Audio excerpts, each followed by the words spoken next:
De retour sur le plateau, Top Actu aujourd'hui s'intéresse à la communication dans le couple, acte 2. Et nous disons shalom au prophète Echel Kwasi. Bonjour Nadi. Toujours un plaisir de vous retrouver. Le plaisir est partagé. Les mots me manquent tellement même que je suis tout le temps comblé quand je suis sur ce plateau. Amen, amen on dira.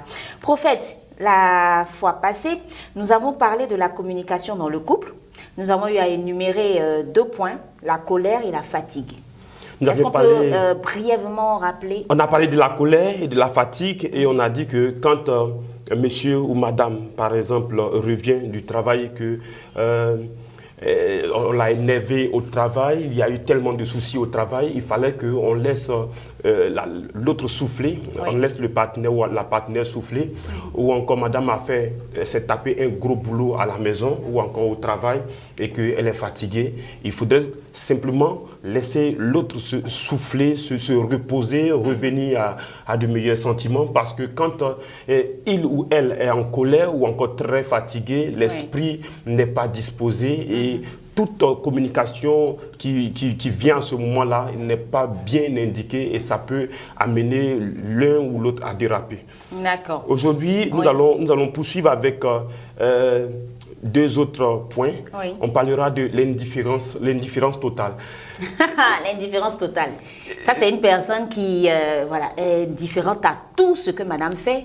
Ou même, est-ce que les femmes sont beaucoup indifférentes aussi? Non, c'est plus les hommes. Hein? Oui, mais les hommes, bien sûr, mais les hommes comme les femmes, les deux. Il y a une indifférence totale. Vous savez, dans la communication, c'est important de prendre l'autre en compte. Quand un se rend compte qu'il parle, mais c'est tout le temps dans le vide, oui. Madame parle et elle se rend compte que monsieur il ne l'écoute pas du tout. Il ne l'écoute pas du tout. Elle peut exprimer sa volonté, faire connaître ses opinions, parce qu'un couple se vit à 2. Oui. On vit à 2. Et donc, surtout les femmes, ça, je le souligne très bien, les femmes aiment les détails. Elles aiment donner les détails de leur journée. Oui. Et quand monsieur rentre, monsieur a été, je le dis, lésé par son gros boulot au travail. Mais les hommes font cette erreur. Ils ne veulent pratiquement pas écouter leur épouse. Elle s'est sentie seule. Elle a été avec les enfants. Elle a envie de partager avec son partenaire.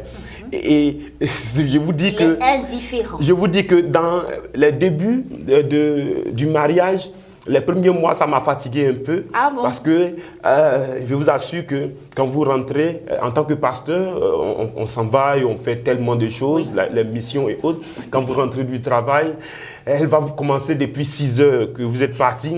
Écoute, à 6 heures, il y a eu telle chose qui a été faite. Et à 7 heures, non, j'avais oublié, à 6h50.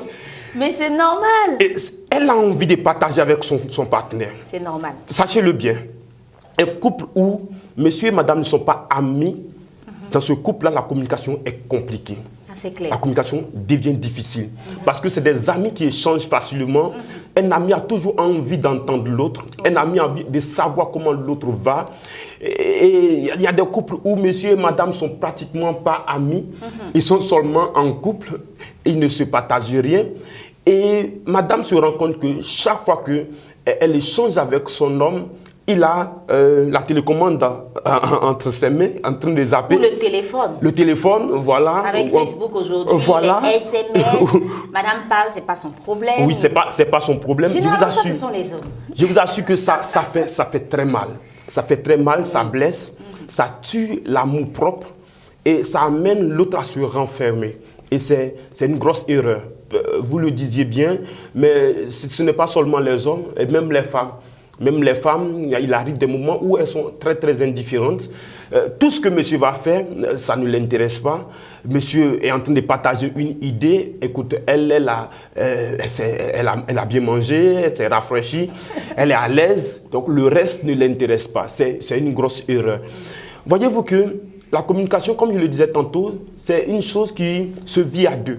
Quand il n'y a pas une bonne communication au niveau de monsieur, ça va ternir l'image de la femme, ça va influencer négativement la femme et elle va tomber dans ces vices-là aussi. Elle aussi, elle va commencer à être indifférente. C'est-à-dire que le jour où monsieur a une opportunité et qu'il a envie de partager avec madame, parce qu'il n'a pratiquement jamais pris la peine de pouvoir écouter madame, et il a toujours parlé, pardon, madame a toujours parlé et monsieur est toujours en voyage dans ses pensées. Du coup, le jour où monsieur est vraiment sérieux, madame trouve aussi le moyen, elle aussi, d'être carrément éparpillée dans ses pensées. Vous voyez que quand on parle de la communication, il y a une chose qui est importante. Il y a des hommes qui n'ont jamais, mais jamais su communiquer, et je le dirais, en appréciant leur épouse, en leur apportant de bonnes paroles. Des compliments et vice-versa. Vice-versa. Monsieur, chaque fois qu'il va communiquer avec madame, c'est pour lui taper dessus, et pour lui dire, écoute, maître, telle chose a été faite. Comment? Pourquoi est-ce que tout le temps avec un ton désagréable. Voilà, avec un ton désagréable, tout le temps en train de lui crier dessus. Il prend pratiquement jamais la peine. Elle s'est fait, vous êtes très belle ce matin. Elle s'est fait les cheveux. Il faut lui dire. Il faut le lui dire. Ça fait plaisir. Important. Ça fait plaisir. La femme, elles ont besoin d'appréciation. Ça, c'est clair. Vous pouvez faire de votre femme la meilleure des épouses sur terre. Simplement, les femmes, je vais le dire, elles aiment entendre de belles paroles. Vous parlez très bien, prophète. Elles aiment entendre des paroles d'appréciation. Elles aiment qu'on leur fasse des petits coucous, des toutes petites choses qui... Il y a des hommes qui pensent que, disons que l'argent résout tout. J'ai eu l'histoire de cette femme-là, une servante de Dieu est partie en mission en Europe, précisément en France. Et cette dame est venue à sa croisade et elle l'a rencontrée, elle lui dit, je suis telle femme. La dame, la missionnaire, elle a été émerveillée. Et vous êtes venu à notre croisade, elle dit oui. Vous, multimilliardaire, femme de temps, je ne dirai pas le nom pour ne pas faire de publicité. Vous êtes multimilliardaire et vous venez à notre... Elle dit oui. Mais écoute, avec tout cet argent, je me sens vide parce que mon mari n'a pas de temps pour moi. Il est toujours parti. Il est tout le temps parti. Il ne communique pas avec moi. J'ai à des milliers de reprises pensé au divorce. Pour vous dire que l'argent n'est pas la solution pour un couple équilibré. Des petits mots, mais importants, peuvent ramener la femme à de meilleurs sentiments, peuvent l'amener, et aussi au niveau de l'homme. Parce que quand l'homme a perdu par exemple son boulot, ou encore l'homme a fait une affaire mais qui est tombée à l'eau, comment est-ce que la femme communique avec lui? Parce que toutes ces choses sont importantes. Quand il revient, elle va lui taper dessus. Écoute, moi je t'avais dit de ne pas investir dans cette affaire-là et tu t'es entêté. Voilà, maintenant, les 50 millions sont partis. Ça froisse. Ça froisse. C'est vrai qu'il est en erreur. Et la chose qu'il souhaiterait, c'est d'entendre des paroles qui viendraient pour le repositionner, lui donner le moral, parce que 50 millions, c'est beaucoup, mais c'est lui, l'homme qui a eu ces 50 millions, il peut encore avoir plus que ça. Vice-versa, au niveau aussi de la femme, elle a fait un atelier de couture, de coiffure dans une zone que l'homme n'avait pas souhaité, mais elle s'est entêtée. Mais quand il y a eu un souci, la bonne communication donnera à ce couple-là de continuer à avancer, mais de ne pas reculer. Mais quand l'un ou l'autre est indifférent, par exemple, madame est souffrante, et elle fait comprendre à monsieur, écoute, je me sens mal, il dit, écoute, va à l'hôpital. C'est dans cette période, que tu as choisi pour tomber malade. Ok, gère ça. Il n'est pas gentil. Effectivement, il ne consentit pas. Il y a une douleur que l'homme ressent ou encore la femme ressent. Et lui, il est focalisé sur autre chose. Pendant qu'elle est en train de lui parler de, écoute, j'ai mal à tel niveau, il lui demande, attends, est-ce que tu as apprêté ma veste? Ou encore, est-ce que la nourriture est prête? Prenez la peine quand même de pouvoir écouter, de pouvoir échanger, parce que ça fait du bien à l'autre et ça l'amène à pouvoir être, je le dis, équilibré, stable, et tout cela est véritablement important. Ce sont ces petites choses-là qui font qu'aujourd'hui, les couples sont déséquilibrés et on s'en va chercher au niveau des sorciers, parce qu'on est chrétien, on s'en va chercher partout. On cherche au niveau des voisins, peut-être que c'est quelqu'un qui l'a monté et qui lui a donné d'avoir ce sentiment de colère envers moi. C'est ce qui déséquilibre le couple, mais non, c'est la mauvaise communication. Et la deuxième chose que je souhaiterais toucher, après l'indifférence totale, après l'indifférence totale, je parlerai de quand l'homme ou la femme a le sentiment que l'autre a toujours raison. Ça, c'est un des partenaires qui s'impose. Un des partenaires s'impose à chaque fois. À chaque fois, quand il y a un sujet à débattre, les enfants, je souhaiterais que les enfants soient dans telle école, il dit ça à madame, et madame lui dit, écoute, c'est trop loin, est-ce que... Je te dis, non, il faut que les enfants soient dans telle école. Et avec un ton vraiment qui est frais. Et chaque fois qu'il y a un sujet à débattre, le monsieur va toujours être catégorique. C'est lui qui a toujours raison. Et même quand il a tort, et ça c'est nous les hommes, hein, nous sommes chrétiens, c'est vrai, mais les hommes aujourd'hui, l'orgueil nous emporte à tel point qu'on ne reconnaît jamais nos erreurs. Même quand nous sommes en erreur, on ne viendra jamais dire à madame, écoute, chérie, tu avais raison, je me suis entêté, mais je me rends compte aujourd'hui que voilà, ça a été un mauvais pas.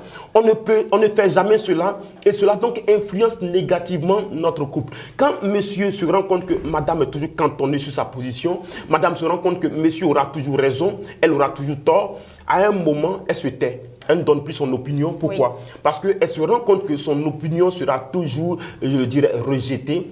Et elle n'aura jamais à mettre un mot juste. Tout ce qu'elle dira, on trouvera que c'est toujours déplacé. Et monsieur va toujours trouver que madame parle mal. Madame va trouver que monsieur, ce que tu dis là, n'est pas bon. Et quand le partenaire se rend compte de cela, ça l'amène carrément à se taire, et cela va, je le dis, le mot est fort, mais ça va pourrir l'atmosphère. Parce que si monsieur n'a plus son mot à dire, ou encore madame, la plupart du temps c'est au niveau de monsieur qui est toujours catégorique, mais ça peut se faire aussi au niveau des femmes. Mais quand madame se rend compte de cela, elle ne donne plus son opinion, et si madame ne peut plus donner son opinion, il n'y a plus de couple. Voilà pourquoi. Oui, mais prophète, quand on est face à un tel cas, comment réagir? Quand on est face à un tel cas, en tant que chrétien, la solution, je le dirais, la meilleure, c'est de prier, mais de beaucoup prier pour le cœur de cet homme-là, ou encore le cœur de cette femme, pour qu'elle revienne à la raison, que quelque part au moins, un jour vienne, qu'il reconnaisse son erreur, comme Abraham. Abraham qui a pris une autre femme et qui a fait un enfant, et Sarah lui dit, écoute, chasse cette femme-là. Au début, il ne voulait pas, mais après, il dit, écoute ma femme, je reconnais que ce que tu dis est bon, je vais la chasser. Donc, il faut que nous revenions à l'humilité, pour pouvoir accepter aussi l'opinion de l'autre, parce que c'est ce qui construit le couple. Quand il n'y a pas une bonne communication, le couple sera toujours en rupture. Et il y a des gens, je termine avec cela, il y a des gens qui vivent ensemble, mais qui sont divorcés sans que le mot divorce ne soit prononcé. Parce que si il y a des couples qui font 3 mois, 5 mois, 1 an, ils ne se parlent pas, c'est quand ils arrivent à l'église seulement qu'ils sourient. Mais chez eux à la maison, ils ne communiquent plus. Et cela n'est pas intéressant. Il faut que nous arrivions à laisser tomber, à enterrer tout ce qui est hache de guerre, à enterrer nos colères, à enterrer nos ressentiments, afin de pouvoir faire face à... Prophète, par rapport à cela, est-ce que c'est mauvais que la femme aille vers son pasteur pour en parler? Parce qu'il y a des couples qui vivent cela, effectivement. Et quand la femme va se confier au pasteur, ça devient un gros problème. Ça devient un gros... Et d'autres personnes même conseillent à ces femmes-là de se taire et de laisser tomber, de juste prier à leur niveau. Ça devient un gros problème. C'est pourquoi, à ce niveau-là, il faudra assez de sagesse. Une femme qui est dans une telle situation, qu'elle prie longtemps, qu'elle communique avec son mari, et quand elle voit qu'il n'y a plus de solution, elle va maintenant rencontrer les responsables de l'église pour trouver une solution. Merci bien, prophète. On résume rapidement. Parce qu'on a parlé de la colère, la fatigue aujourd'hui. On a parlé de la colère, la fatigue, le fait de ne pas écouter l'autre, de rester indifférent, mais aussi le fait de toujours avoir raison. Pour un couple solide, ce que je souhaiterais dire aux mariés chrétiens, aux couples chrétiens, faites tout pour pouvoir laisser une place à Dieu dans votre cœur, parce que seul Dieu dans votre cœur vous amène à gérer les tensions dans le foyer avec assez d'humilité. Et quand c'est fait, alors Dieu a ce foyer-là entre ses mains et ce foyer tient longtemps. Ben voilà, tout est dit, hein, prophète. Merci beaucoup. Moi, ce que je retiens, il faut avoir une vie de prière dans le couple. Parce que quand on a une vie de prière, c'est sûr que le Seigneur a toute sa place et il y a beaucoup de choses qu'on laisse tomber au fur et à mesure. Merci, prophète, pour la communication dans le couple. Mais bon, déjà, c'est déjà bien dit. Merci beaucoup, prophète. La maison Glorious House, Les contacts d'abord, Zéro- concernant zéro- le consultant. 09 60 24 09, 09 60 24 09, 05 07 42 55. Tout cela précédé de plus 225. Vous avez des questions par rapport à ce qui a été dit, eh bien la page Facebook est faite pour cela. Vous pouvez nous écrire inbox en précisant Focus Event Top Actu avec Prophète Echelle. Voici ma question et vous la posez. Et avec plaisir, le Prophète Echelle vous répondra. Merci Prophète, bon retour chez vous et puis surtout bon culte encore à Glorious House. Bonne journée à vous. Merci. Nous raccompagnons Prophète Echelle en musique et on se retrouve tout juste après. Vous savez comment Dieu a oint du Saint-Esprit et de force Jésus